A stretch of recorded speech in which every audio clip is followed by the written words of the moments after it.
innal hamdalillah nahmaduhu wa nasta'inuhu wa nastaghfiruhu wa na'udhu billahi min shururi anfusina wa min sayyiati a'malina man yahdihillahu fala mudilla lahu wa man yudlilhu fala hadiya lahu wa ashhadu an la ilaha illallah wa ashhadu anna muhammadan abduhu wa rasuluhu amma ba'd.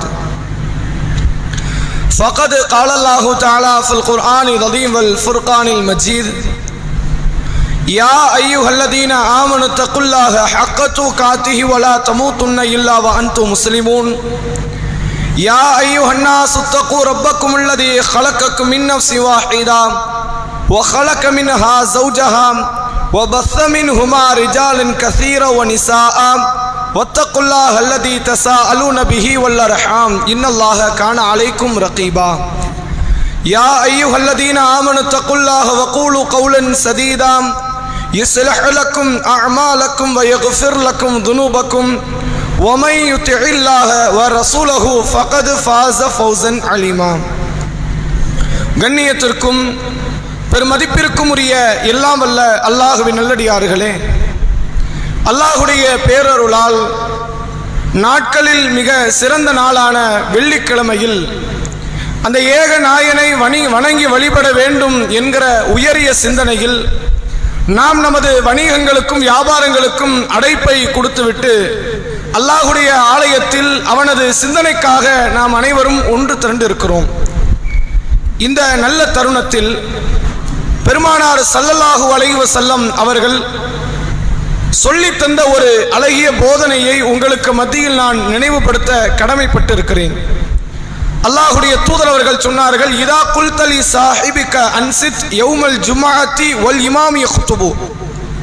ஜும்மா தினத்தன்று இமாம் உரை நிகழ்த்தி கொண்டிருக்கும் பொழுது உங்கள் அருகில் இருக்கும் உங்கள் தோழரிடத்தில் நீங்கள் வாய் மூடுங்கள் என்று சொன்னாலும் ஃபக்கத் லகௌத, நீங்களும் வீணான காரியத்தில் ஈடுபட்டவர்கள் தான்.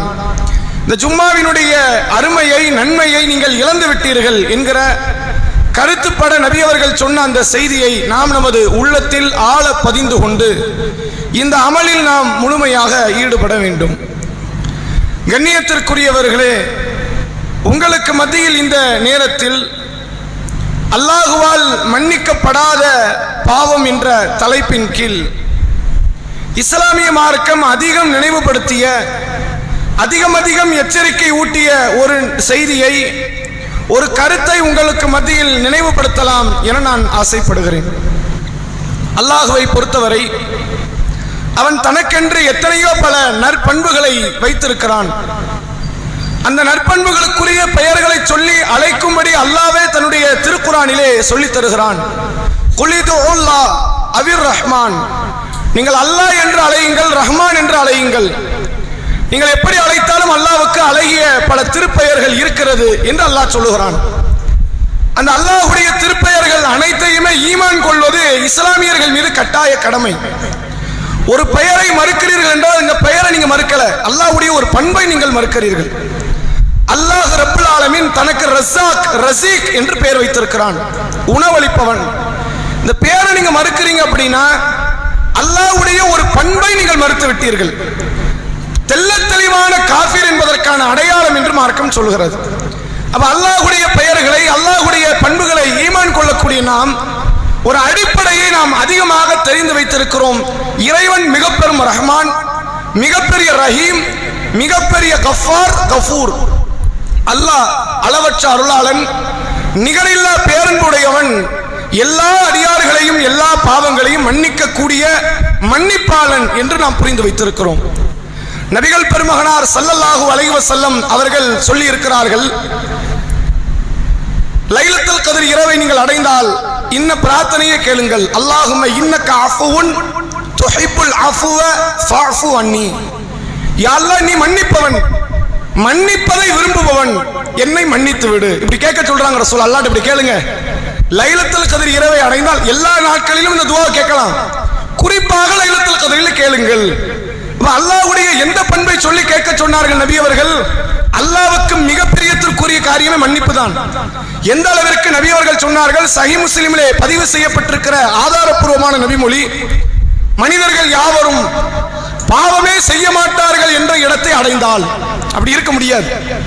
மனிதனுடைய நாவோ அவர்களுடைய கரமோ கண்களோ உள்ளமோ பாவத்தை நோக்கி இழுத்து செல்லும். ஒருவேளை பாவமே செய்ய மாட்டேன் என்ற மனநிலைக்கு முழு மனிதகுலம் வந்து விடுமே, ஆனால் இவர்களை அழித்து இன்னொரு கூட்டத்தை அல்லாஹ் கொண்டு வருவான். பாவம் செய்யாத கூட்டத்தை அழிச்சு பாவம் செய்யும் கூட்டத்தை அல்லாஹ் கொண்டு வருவான். அவர்கள் பாவம் செய்வார்கள், அல்லாஹ்விடத்தில் மன்னிப்பு கேட்பார்கள், அல்லாஹ் மன்னிப்பான். இப்படி நபி அவர்கள் சொன்னார்கள். அப்ப இதனால பாவம் செய்யுங்கன்னு தூண்டல் இஸ்லாம். அல்லாஹ் மன்னிப்பதற்கு அவ்வளவு விருப்பத்தில் இருக்கிறான். அல்லாஹ்வுக்கு மிகப்பெரியத்திற்குரிய காரியம் மன்னிப்பு என்று மார்க்கம் சொல்கிறது. இவ்வாறெல்லாம் சொல்லப்பட்ட இந்த மார்க்கம் ஒரு பாவத்தை மட்டும் சொல்லுகிறது, இவனுக்கு எக்காரணத்தை கொண்டு மன்னிப்பு கிடையாது. இவன் யாருடைய தாய் தந்தையராக இருந்தாலும் சரி, இவன் யாருக்கு பிறந்தவனாக இருந்தாலும் சரி, எவ்வளவு பெரிய உயர்ந்த குலம் என்பது இங்கு கணக்கு கிடையாது, உயர்ந்த ஜாதி என்பது கணக்கு கிடையாது, இவன் செல்வந்தனா ஏழையா என்பது கணக்கு கிடையாது, இவன் பட்டதாரியா படிப்பறிவற்ற பாமரனா என்பது கணக்கு கிடையாது. இவன் யாராக இருந்தாலும் சரி, ஏன் இவன் நபிமார்களில் ஒருவனாக இருந்தாலும் சரி, இந்த குற்றம் செய்தவன் அல்லாஹுவால் ஒரு காலமும் மன்னிக்கப்பட மாட்டான் என்று திருக்குர்ஆன் திட்டவட்டமாக சொல்கிறது. சூரா நிசா என்ற 4வது அத்தியாயம் 48வது வசனம் அல்லாஹ் சொல்கிறான், இன்னல்லாஹ லா யக்ஃபிரு ஐ யுஷ்ரக பிஹி, தனக்கு இணை கற்பிக்கப்படுவதை அல்லாஹ் ஒருபோதும் மன்னிக்க மாட்டான். வ யக்ஃபிரு மா தூன ஸாலிக லிமன் யஷா, அதற்கு கீழே பல பாவங்கள் இருக்கிறது. கொலை, கொள்ளை, கற்பழிப்பு, விபச்சாரம், வட்டி, சூதாட்டம், இது மன்னிக்கப்படுமா? தான் நாடியவருக்கு அல்லாஹ் மன்னிப்பான். எல்லாருக்கும் மன்னிப்பான் சொல்ல முடியாது, அது அவன் விருப்பம். அவன் நினைத்தால் முழுமையாக மன்னிக்கலாம், முழுமையாக தண்டிக்கலாம், சிலரை மன்னிக்கலாம், சிலரை தண்டிக்கலாம். ஆனால் இணை வைப்பை தவிர்த்து எந்த பாவமாக இருந்தாலும் சரி, நாடியவரை மன்னிப்பான், நாடியவரை தண்டிப்பான். இணை வைப்புக்கு மட்டும் அல்லாஹ் மன்னிக்க மாட்டேன் என்ற மனநிலையில் இருக்கிறான் திருக்குர்ஆன் சொல்கிறது. இந்த பாவத்தை பற்றி நம்ம பலமுறை பேசியாச்சு. உண்மையில் சொல்ல போனால் இந்த ஊரிலேயே அதிகமாக இந்த பாவத்தை பற்றி பேசப்பட்ட ஜும்மா மேடை இது மட்டும்தான். நம்ம தான் சமீபத்தில் உருவான பள்ளிவாசல். மற்ற பள்ளிவாசல் 100 ஆண்டுகள் பழமை பெற்ற பள்ளியும் இருக்கு, 50 ஆண்டுகள் 70 ஆண்டுகள் பழமை பெற்ற பள்ளி இருக்கு. இந்த பள்ளியெல்லாம் என்ன எத்தனை வருஷம் வந்திருக்கும்? ஒரு 20 வருஷம் வந்திருக்குமா? அது கூட இருக்காது. ஆனால் இந்த பள்ளி இந்த தலைப்பு, இந்த செய்தியை பேசிய போன்று வேற எந்த பள்ளியிலும் பேசப்படலை. மக்கள் மத்தியில் ஒரு சிந்தனை வரும், இவங்களுக்கு இதை விட்ட வேற டாபிக் இருக்காது, செய்திகள் கிடைக்காது. நீங்க யோசிச்சு பாருங்க, எதை சொன்னாலும் இப்படிதான் சொல்லுவாங்க. பெண் வீட்டுக்கு போய் வாழ்வது என்பது இஸ்லாத்தினுடைய வழிமுறை இல்லை, இதையே தான் அவங்க பேசிக்கிட்டு இருக்கிறாங்க. போதைப் பொருட்களில் கஞ்சா, அபீன் போன்ற காரியத்தில் இளைஞர்கள் மூழ்குகிறார்கள், இதையத்தான் இவர்கள் பேசுகிறார்கள்.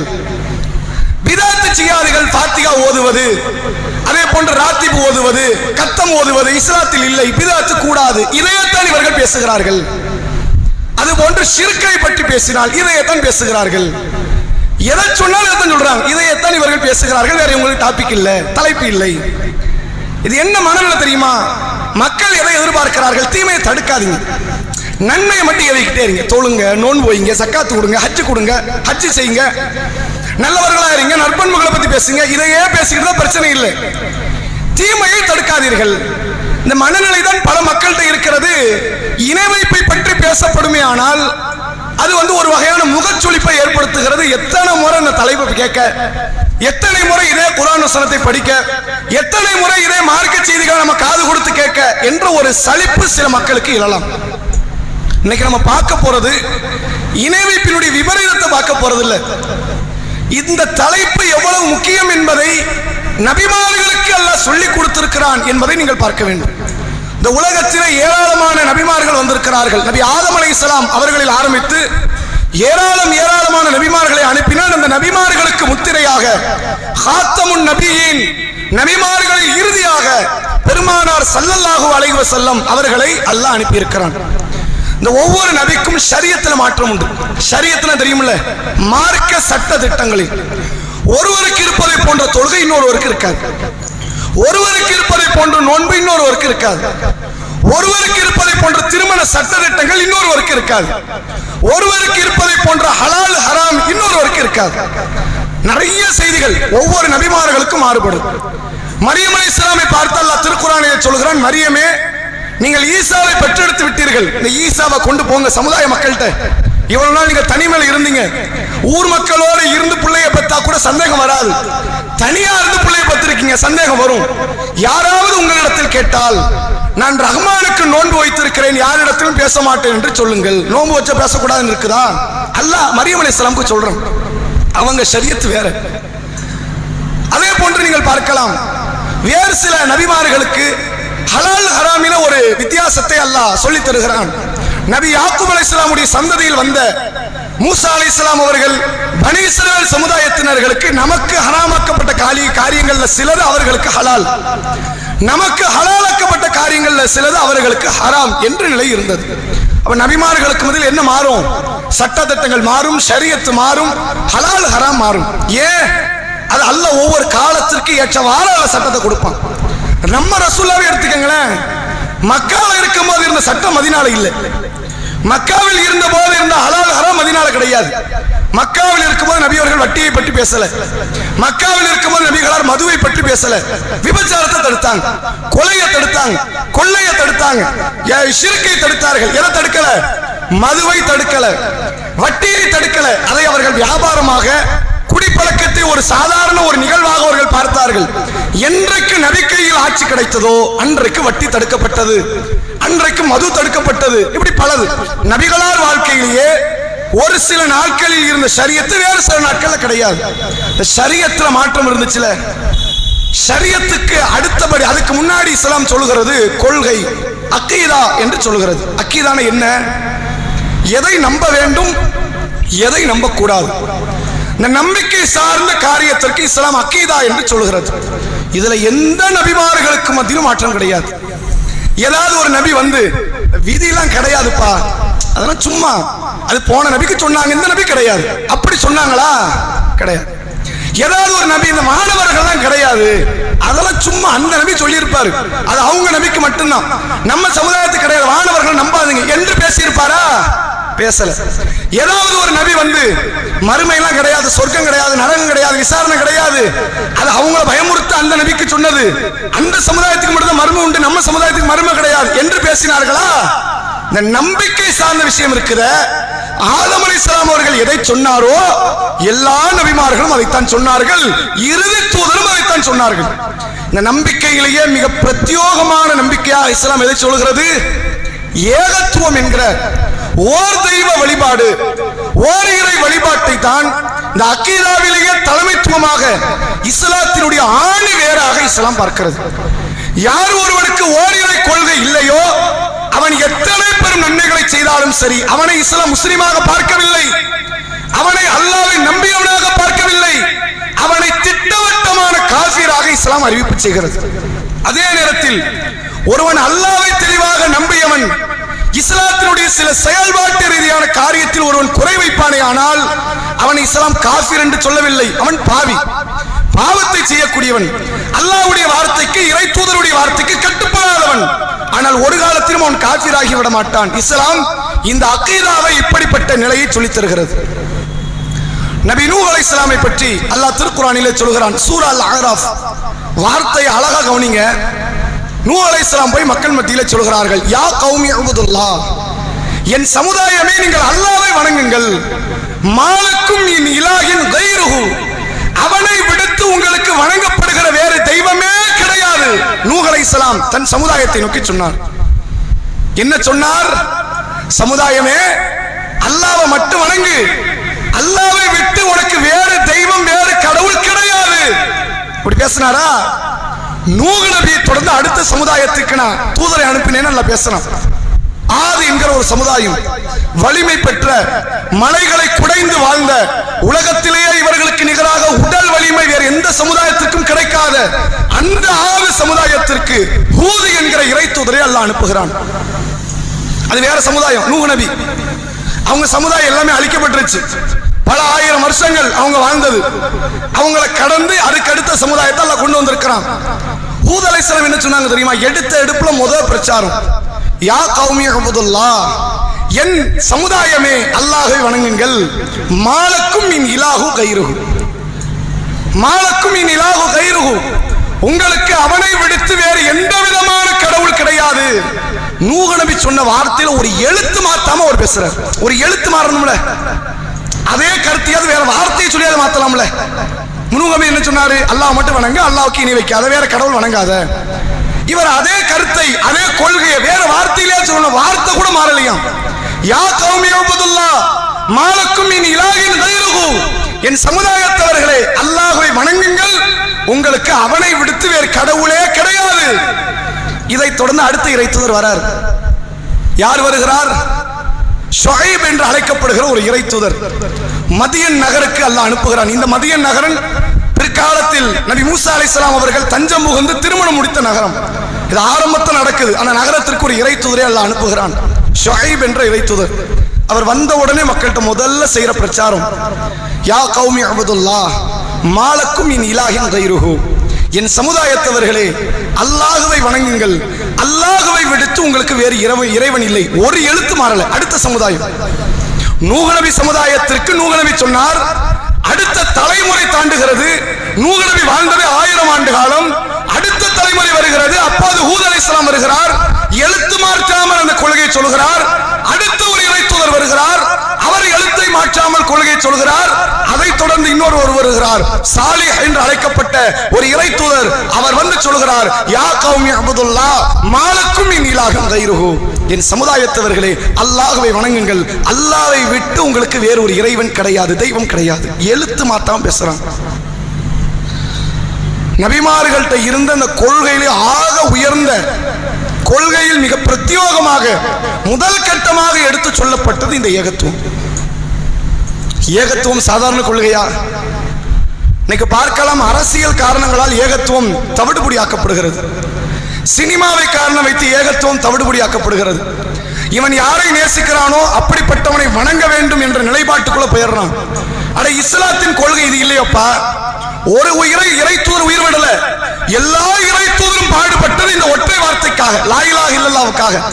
இஸ்லாத்தினுடைய கட்டமைப்பே அந்த லா இலாஹ இல்லல்லாஹ் தானே. அதனை விட்டு கொடுக்கலாமா? பலரையும் நீங்கள் பார்க்கலாம். இப்பெல்லாம் புதுசாக சில நடிகர்கள் கட்சியை தொடங்குகிறார்கள்.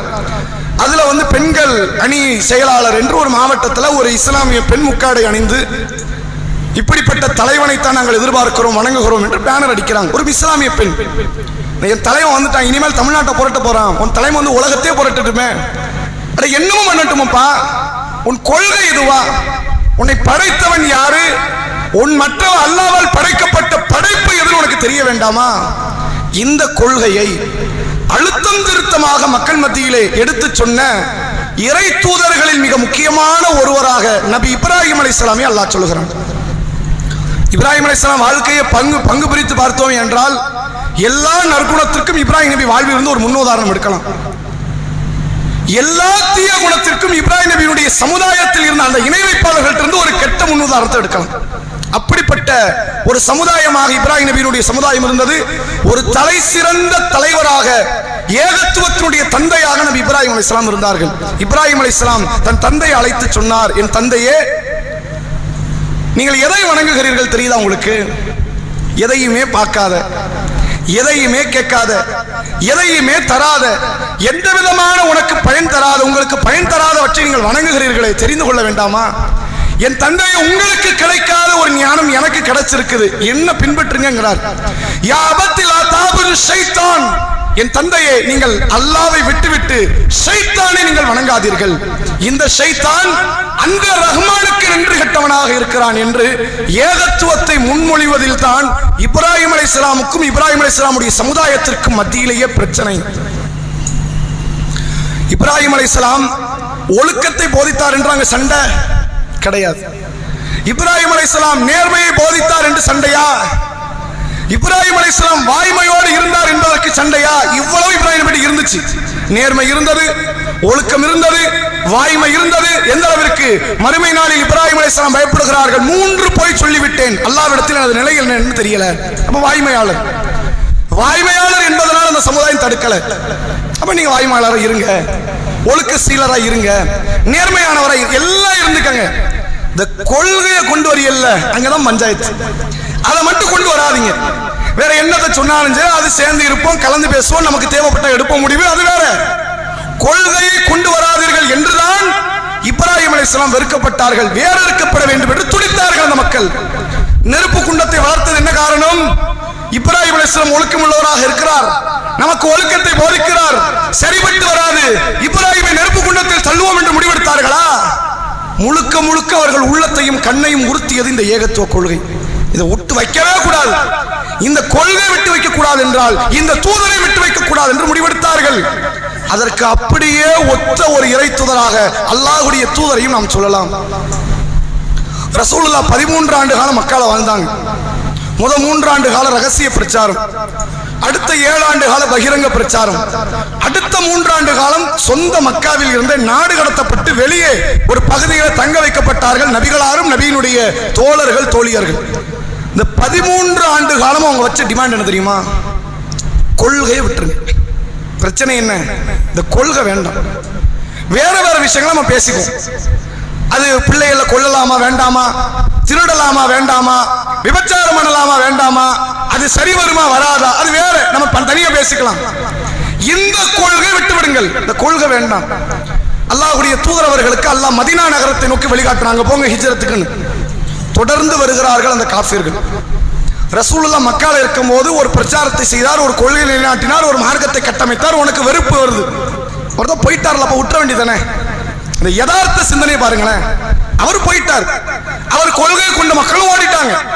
இப்ப மக்கா மீண்டும் பழைய நிலைக்கு வந்துருச்சு. 13 வருஷத்துக்கு முன்னாடி மக்கா எப்படி இருந்ததோ அப்படி உங்க கைக்கு மக்கா வந்துச்சா இல்லையா? இன்னுமே ஏன்டா அவரை எதிர்க்கிற? அவனுக்கு அந்த கொள்கை பிடிக்கல. இப்படி ஒரு கொள்கையை சொல்லிட்டு ஒரு ஆள் உயிரோடு இருக்கலாமா? விட்டுறலாமா? விட்டவே கூடாது. துரத்தி போயாவது கொன்றுவிட வேண்டும் என்று நபிகளாரை பின்தொடர்ந்து சென்றார்கள் அந்த மக்கா காஃபிர். சரி, போய் சேர்ந்தாச்சு, மதீனாவுக்கு போயாச்சு, தகவலும் கிடைத்தாச்சு, முடிஞ்சிருச்சு. பத்ர் களத்தை உருவாக்குகிறார்கள், உஹது களத்தை உருவாக்குகிறார்கள், கந்தக் யுத்தத்தை உருவாக்குகிறார்கள். இவ்வளவு நேரம் நபிகளார் மக்காவை சீண்டவே கிடையாது. ஒரு முறையா ரசூலை சீண்டி பார்த்திருப்பாங்களா? உள்ள வரனால கேட்டிருப்பாங்களா? கேட்கல. அந்த கந்தக் யுத்தத்துக்கு பிறகுதான் ரசூலுல்லாஹ் உம்ரா பிரவேசத்துக்கு வராங்க. ஹுதைபியா உடன்படிக்கை நடக்குது. ரசூலுல்லாஹ் மக்காவை ஏறெடுத்து கூட பார்க்கல. இன்னும் சொல்ல போனா மதீனாக்குள்ள போன 17 மாசம் மக்காவை பார்த்து தொலை கூட இல்லை ரசூலுல்லாஹ். நான் உன் பக்கம் தலை வச்சே நான் படுக்கலையே, ஆனாலும் ஏன்டா என்ன தொந்தரவு பண்ற? ஒவ்வொரு வருஷம் வந்து பிரச்சனை பண்றான். ஒவ்வொரு ஆண்டுங்க பத்ர் ஒரு வருஷம் நடக்குது, அடுத்த வருஷம் உஹது, அடுத்தடுத்த ஆண்டு பிரச்சனை. இவன் பல நயவஞ்சகர் கூட்டத்தை இவன் உட்கார்ந்து உருவாக்குகிறான். பனு குரைலா என்ற கூட்டத்தை உருவாக்குகிறான். சுமாமா என்ற ஒரு நபரை, யமாமா நாட்டில் உள்ளவரை, அவரை இந்த ரசூலுல்லாஹ்வுக்கு எதிராக உருவாக்குகிறான். அபிசீனியாவில் சில மக்கள் ஹிஜ்ரத் செய்து சென்று விட்டார்கள். அங்க போறான், நஜ்ஜாஷி மன்னரை பார்க்கிறான், சந்தித்து பேசுகிறான். உங்கள் இயேசுநாதர் என்ன பேசுறான் தெரியுமா? இவர்கள் எப்படி பிரச்சாரம் செய்கிறார்கள் தெரியுமா? இயேசுவை அடியார் என்கிறார்கள், இயேசுவை அல்லாஹ்வின் தூதர் என்கிறார்கள், ஆனால் இயேசுவை அல்லாஹ்வின் பிள்ளை இல்லை என்று அவர்கள் சொல்கிறார்கள். உன் கொள்கை அதுவா? நீ பேசலாம். அத மக்கா காஃபிர் போய் நஜ்ஜாஷி மன்னர்ட்ட சொல்றாங்க. என்ன சொல்றான்? இயேசுநாதரை இவர்கள் கடவுள் என்று ஏற்றுக்கொள்ளவில்லை. இப்ப திருப்பி அதே கேள்வி நஜ்ஜாஷி கேட்ட என்ன பண்ணுவான்? சரி, அவர் ஏத்துக்கல, நீ ஏத்துக்கிறியா? நானும் ஏத்துக்கல. ஆனா நீ நல்லா ஏத்துக்கல, நான் ஏத்துக்கலங்கிறது வேற, நீ ஒரு கொள்கையில் இருக்கிறங்கிறது வேற. இவன் சொல்ற ஏகத்துவனுக்கு பிடிக்கல. இதை எங்க இருந்து அவன் சொன்னாலும் இவனை விட்டு வைக்கிறதா இல்ல. அதுக்காக அவன் படை திரட்டி கொண்டு நஜ்ஜாஷி மன்னரிடத்தில் சென்று பேசுகிறான் என்றால் அந்த கொள்கை மேல உள்ள வெறுப்பு பாருங்க, அவனுக்கு எவ்வளவு பெரிய காழ்ப்புணர்வு என்று பாருங்க. கடைசி நேரம், அபூ தாலிபினுடைய கடைசி நேரம், மரண தருவாயில் நபிகளாருடைய பெரிய தந்தை படுத்து கிடக்கிறார். ரசூலுல்லாஹ் போறாங்க. யா அம்மி குல் லா இலாஹ இல்லல்லாஹ் கலிமத்து, ஒரு வார்த்தை லா இலாஹ இல்லல்லாஹ் சொல்லிருங்களேன். பெரிய சிரமமா? உங்களுக்கு சத்தியம் எதுன்னு தெரியும், தெரியாத மக்கள்கிட்ட போய் ரசூலுல்லாஹ் பிரச்சாரம் பண்ணல. ஃபர்ஸ்ட் வானத்தை படைத்தது யாருன்னு கேட்டா சயகூலுன்னல்லாஹ், அவன் அல்லாஹ் என்று சத்தியம் விட்டு சொல்லுவான். பூமியை படைச்சது யாரா? மரத்தை நட்டியது யாரா? மலையை உருவாக்கியது யாரா? பெரும் அர்ஷின் அதிபதி யாரா? இவ்வளவு கேள்வியை கேட்டால் அவன் அல்லாஹ் என்றே சொல்லுவான். அப்படிப்பட்ட அந்த மக்களிடத்தில் தனது சொந்த பெரிய தந்தை இடத்தில் சென்று கேட்கிறார். யா அம்மி குல் லா இலாஹ இல்லல்லாஹ் கலிமத்தன், என் பெரிய தந்தையே லா இலாஹ இல்லல்லாஹ் என்ற ஒற்றை வார்த்தையை சொல்லிருங்களேன். பக்கத்தில் இதே அபூ ஜஹல், அபூ லஹப், உத்பா, ஷைபா எல்லாரும் நிற்கிறான். நின்று சொல்றான், அபூ தாலிபே, உங்கள் தந்தை அப்துல் முத்தலிபினுடைய மார்க்கத்துக்கு துரோகம் பண்ண போறீங்களான்னு கேட்க. உனக்கு என்ன வந்துச்சு? உனக்கு என்ன வந்துச்சு? இவர் 13 வருஷம் மக்காவில் ரசூலுல்லாஹ்வுக்கு ப்ரொடெக்ஷன் கொடுத்தவர், அப்படித்தானே? உனக்கு நபி மேல மட்டும் கோபம் கிடையாது, நபிக்கு உதவி அந்த அபூ தாலிபின் மீதும் கோபம். அவர் இந்த மார்க்கத்தில் இருந்தாருன்னா அந்த மார்க்கத்தில் இருந்தா உனக்கு என்ன பிரச்சனை? சரி, அவர் இந்த மார்க்கத்திலே இருக்கிறாருப்பா, அதனால நபியை தொட விட்டுருவார் அவரு. இப்ப நான் எங்க அப்பா மார்க்கத்துக்கு வந்துட்டேன், அப்பா மார்க்கத்துக்கு நபியை போட்டு அடி பின்னிருங்கன்றுவாரா? சொல்ல போறது இல்ல. உனக்கு நல்லா தெரியும் நபியை இவர் உயிர் இருக்கிற வரை காப்பாற்றுவார் என்று. இவர் அந்த மார்க்கத்துக்கு போறதுனால உனக்கு என்ன வந்துட போது பிரச்சனை? அந்த வெறுப்புணர்வு உள்ள போயிடவே கூடாது. அந்த கொள்கைக்குள்ள எவ்வளவு பிரச்சனை பாருங்க. அவனுக்கு இந்த கொள்கையை வச்சாலே வயிறெல்லாம் அவனுக்கு கப கப கபான்னு எரியுது. இந்த கொள்கையை பார்த்தாலே எங்கேயோ அவனுக்கு அரிக்க ஆரம்பிக்குது, பிரச்சனை வருது. இந்த கொள்கை உலகத்தில் பெரும்பான்மையான மக்களை ரோஷத்தை, அவர்களுடைய மற்ற மற்ற குணங்களை எல்லாம் சுரண்டி பார்க்கக்கூடிய கொள்கையாக இது இருக்கிறது. இவ்வளவு பெரிய வைராக்கியம் மிக்க ஒரு கொள்கையை தான் எல்லா நபிமார்களுக்கும் அல்லாஹ் சொல்லி அனுப்புகிறான். நான் மட்டும்தான் கடவுள், என்னை தவிர யாரும் கடவுள் இல்லை. ஏன் இந்த கொள்கையை கொண்டு வரக்கூடிய இறை தூதர்கள் கூட கடவுள் கிடையாது? வார்த்தைக்கு வார்த்தை பதில் கொடுக்கிறான். ஏன் இந்த பிரச்சனை வருது தெரியுமா? கொஞ்சம் யோசிச்சு பாருங்களேன். ஒரு டிவிஎஸ் கம்பெனி இருக்குன்னு வச்சுக்கோங்க. அந்த கம்பெனியில இருந்து பைக்கை வந்து சேல்ஸ் பண்றதுக்காக சேல்ஸ்மேன் ஒவ்வொரு ஆளா போய் சந்திச்சு, எங்க கடையில டிவிஎஸ் இருக்கு, வந்து வாங்குங்க, நல்ல பைக்குமா. பேசுறவன் யாரு? டிவிஎஸ் கம்பெனியில வேலை பார்க்கக்கூடிய ஒரு ஸ்டாஃப். அவனை நம்ம எப்படி பார்ப்போம் தெரியுமா? அந்த கம்பெனியில வேலை பார்க்கறேன்னா அந்த கம்பெனிக்கு நீ விசுவாசமாக இருப்பேன்னு மட்டும் பார்க்க மாட்டோம். இவன் அந்த கம்பெனியில ஒருவனாகத்தான் நம்ம பார்ப்போம். அப்படிதான் பார்ப்போம். இந்த சிந்தனை எதுக்கு வரும்? டிவிஎஸ் சேல்ஸ்மேன் டிவிஎஸ் கம்பெனிக்காரன் மாதிரி பார்த்த மாதிரி மற்ற மற்ற நிறுவனங்களில் உள்ளவர்களை, அந்த கடையில் வேலை பார்ப்பவர்களை, அந்த கடையை சார்ந்தவர்களை பார்த்ததை போன்று இறைவனுடைய கொள்கையை எடுத்து சொன்ன இறை தூதர்களை எப்படி பார்க்கிற நிலைமை வந்துரும். இவர் இறை தூதர் அப்படி நிப்பானா? இவர் ஒரு மனிதர் அப்படி நிப்பானா? அப்துல்லா ஆமினா என்ற 2 மனிதர்களுக்கு பிறந்த ஒரு மகன் என்று நிப்பானா? இவரும் இறைவனுடைய கொள்கையை சொல்கிறார், இறைவனை பற்றி பேசுகிறார். ஏன் இவர் இறைவனாக இருக்க முடியாது என்று பேசிட்டாம்னா அப்படி ஒரு பிரச்சனை வரக்கூடாதுங்கிறதுக்கு திருக்குரான்ல அவ்வளவு அழகான பதில்களை சொல்லிக்கிட்டே வரும். குரான் எடுத்து பாருங்க. குரானை உளப்பூர்வமாக படித்த ஒருவன் நபிகள் பெருமகனார் ஸல்லல்லாஹு அலைஹி வஸல்லம் அவர்களுக்கு மனிதனை கடந்த ஒரு ஆற்றல் இல்லை என்பதை உளப்பூர்வமாக புரிந்து கொள்வார். திருக்குரானில் சூரா அல்-அஹ்ராஃபில் அல்லாஹ் சொல்கிறான், குல் நபியே மக்களிடத்தில் சொல்லுங்கள், இன்னிலா அம்லிக்கு லினஃப்ஸி நஃபா வலா தர்ர இல்லா மாஷா அல்லாஹ், எனக்கு நானே நன்மை செய்யவோ எனக்கு நானே தீமை செய்யவோ எனக்கு எந்த விதமான அதிகாரம் இல்லை, அல்லாஹ் நாடியதுதான் நடக்கும் என்று நபியே மக்களிடத்தில் சென்று சொல்லுங்கள். நபி நினைச்சு நபிக்கு நன்மை செய்ய முடியாதான்?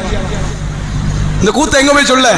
இங்க என்ன நிலைமை அப்படின்னு கேட்டா, நபி நினைத்தால் நம்முடைய வறுமை நீக்குவார். இன்னொரு 10 நாள் ரபியுல் அவ்வல் மாதம், ரமலான் மாதம் கூட மணக்காத அளவுக்கு ரபியுல் அவ்வல் மாதம் மணக்கும். என்ன காரணம்? நபி பிறந்த மாதம். பிறந்த மாதங்கிறதோட நிப்பாங்களா? நபியினுடைய புகழை பற்றி பேசுகிறோம், அதோட நிப்பாங்களா? வறுமையை நீக்கி அண்ணலார், நோய் நிவாரணம் தருகிற அண்ணலார், பிள்ளை வரத்தை தரக்கூடிய அண்ணலார், பாவ மன்னிப்பை தரக்கூடிய அண்ணலார். அதைத்தான் அல்லாஹ் திருக்குறான்ல அழகா சொல்றான், இன்னிலா அம்லிக்கு லினஃப்ஸி நஃபா வத்தார் வலா தர்ர இல்லா மாஷா அல்லாஹ், எனக்கு நானே நன்மை செய்யவோ எனக்கு நானே தீமை செய்யவோ எனக்கு அதிகாரம் கிடையாது. அடுத்து தொடர்ச்சி அல்லாஹ் பேசுறான், நபியே நீங்கள் தொடர்ச்சியாக சொல்லுங்கள், வலவ் குன்து அலமுல் கைப் லஸ்தக்தரத்து மினல் கைர் வமா மஸ்ஸனி ஸூ, ஒருவேளை எனக்கு மறைவான ஞானம் இருந்திருந்தால். எவ்வளவு அழகான வார்த்தை பாருங்க. மறைவான ஞானம்னு தெரியுது இல்ல, நாளை நடக்கக்கூடிய காரியம், எதிர்காலத்தை பற்றிய பிரெடிக்ட், அதை பற்றிய சிந்தனை, அதை யூகிக்கக்கூடிய ஒரு தன்மை ஒருவேளை எனக்கு இருந்திருந்தால் எல்லா நன்மையும் நான் அடைந்திருக்க மாட்டேனா? ஒரு தீமை கூட எனக்கு வந்திருக்காது, நீங்க சிந்திக்க மாட்டீங்களான்னு கேட்க சொல்றான்ல.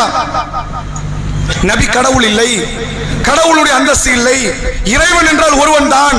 இதைத்தான் எல்லா நபிமார்கள் அடிப்படை தத்துவமாக மக்கள் மத்தியிலே சொன்னார்கள். இன்னைக்கு நிலைமை என்ன?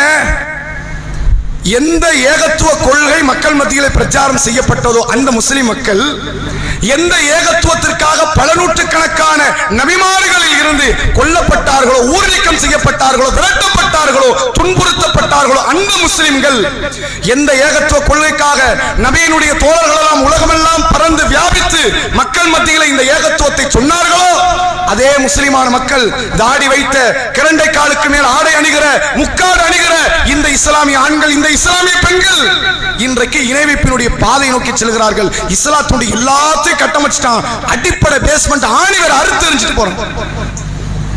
சமீபத்தில் 2 நாட்களுக்கு ஒரு 4-5 நாட்களுக்கு முன்னாடி இங்க ஒரு தர்காவில் கந்தூரி விழா. இந்த தர்காவில் கந்தூரி விழா அது மார்க்காமல் அப்படிதானே சொல்றேன். மார்க்காமல் எப்படி இருக்கணும்?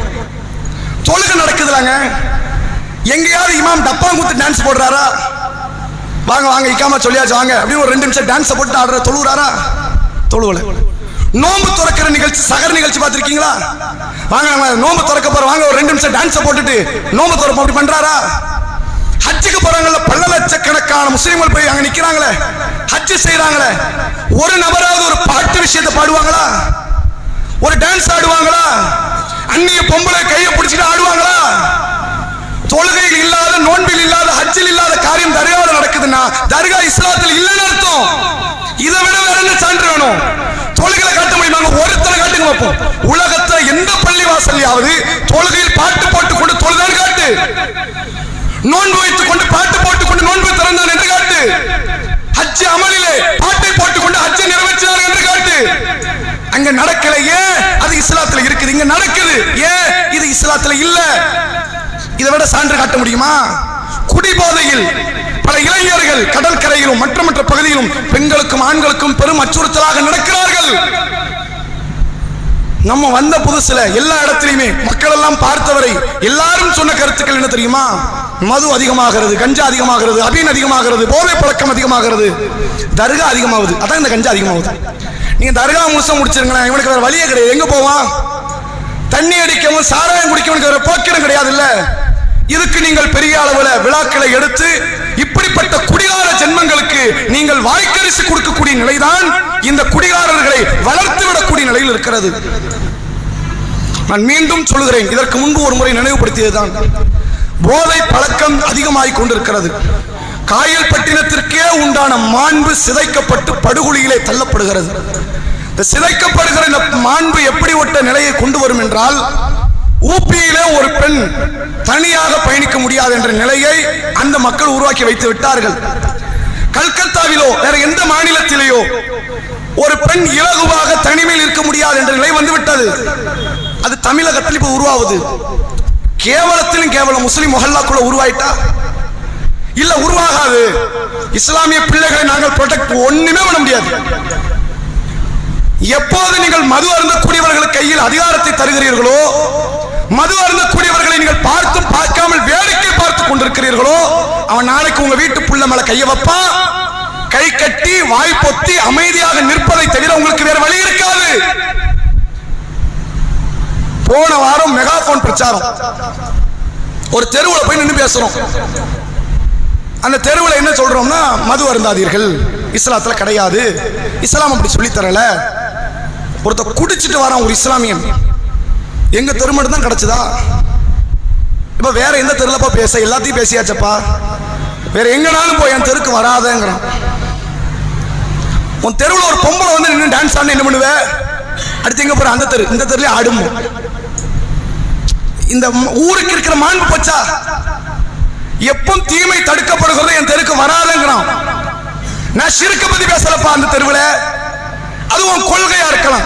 பிதாத்தை பத்தி பேசல, சாராயம் குடிக்காதன்னு பேசினா கூட குடித்த ஒரு ஷைத்தான் வந்து சொல்கிறான், சாராயம் குடிக்க தான் செய்வோம், உனக்கு என்ன வந்துச்சுங்கிறான். எங்க தெருவில் எல்லாரும் நாங்க திருந்திருவோம், நாங்க பாத்துக்கிறோம், எங்க தெருவை நாங்க ப்ரொடெக்ட் பண்ணிக்கிறோம். இவர்களை வளர்த்து விடக்கூடியது இந்த தர்காக்கள், இந்த கந்தூரிகள். நீ கந்தூரி நிறுத்திட்டு தர்கா கொண்டாடு பாப்பா. இந்த குடிகாரனே வந்து தடுப்பான். நான் எப்படி தடுக்கணும்? தர்கா வேண்டாங்க, இனி அவனே வந்து தடுப்பான். கந்தூரி நடத்தாதம்மா, ஆடல் பாடல் நிகழ்ச்சி நிறுத்திரு, பாட்டை நிறுத்திரு, கூத்து குமாரத்தை நிறுத்திரு, தர்கா தானே நடத்துற, கந்தூரி தானே வைக்கிற, உருசு விழா தானே, அவுளியாக்களை பெருமைப்படுத்துறது தானே, எல்லாரும் வாங்க பாத்தியா ஓதிட்டு மவுளுது ஓதிட்டு பூந்திய தின்னுட்டு போயிருவோம் சொல்லி பாரு. அவன் நடத்த உடட்டுமா பார்ப்போம்.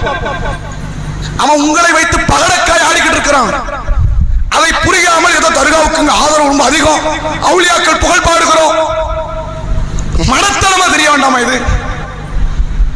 அடுத்து எல்லா விதமான வேடிக்கை காரியம் என்னன்னா, இங்க நடந்த ஒரு தர்காவில் விழா 2 நாளைக்கு முன்னாடி, மற்ற தர்காக்காரங்க கோஷ்டி வரல, இது அவுளியா தானே, ஏன் அவுளியாங்கிறதுக்கு தானே தர்காவில் கந்தூரி வைக்கிறாங்க.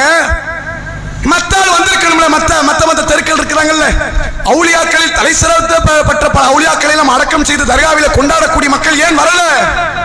உங்களுக்குள்ளேயே பாகுபாடு. இஸ்லாத்துல இந்த பாகுபாடு உண்டா? ஆப்பிரிக்காக்காரெல்லாம் ஹஜ் பண்ண வரான், நான் அந்த வருஷம் ஹஜ் பண்ண மாட்டேன்னு நீ சொல்லி முடிவெடு, சாகர வரைக்கும் உனக்கு ஹஜ் கிடையாது. இஸ்லாத்துல பாகுபாடு கிடையாது. இங்க என்ன பாகுபாடு? அவன் தர்காவுக்கெல்லாம் போவோமா, அந்த தெருக்கார தர்காவுக்கு அவன் ஊருசு விழா எடுத்தா என்ன, எடுக்கல என்ன போக மாட்டேன். இந்த தர்கா, இந்த இணைவிப்பு சிந்தனை உள்ளே வந்தது. இஸ்லாத்தின் கொள்கை மட்டும் அளிக்கல, இஸ்லாத்துடைய மாண்பையும் சேர்த்து அளித்தது, உங்கள் நற்பண்பையும் சேர்த்து அளித்தது. இஸ்லாமிய பெண்கள் மட்டுமல்ல, இஸ்லாம் அல்லாத பெண்களுக்கு கூட அச்சுறுத்தலாக இந்த நிலை இளைஞர்கள் உருவாகி கொண்டிருக்கிறார்கள். இதை தடுக்க தவறிவிட்டால் அல்லாஹ்விடத்தில் நீங்கள் பெரும் தண்டனைக்குரிய மனிதர்களாக மாறி விடுவீர்கள் என்பதை உங்களுக்கு மத்தியில் எச்சரிக்கை செய்தவனாக எனது இந்த உரையை நிறைவு செய்கிறேன். அஸ்ஸலாமு அலைக்கும் வரஹ்மத்துல்லாஹி வபரகாத்துஹு.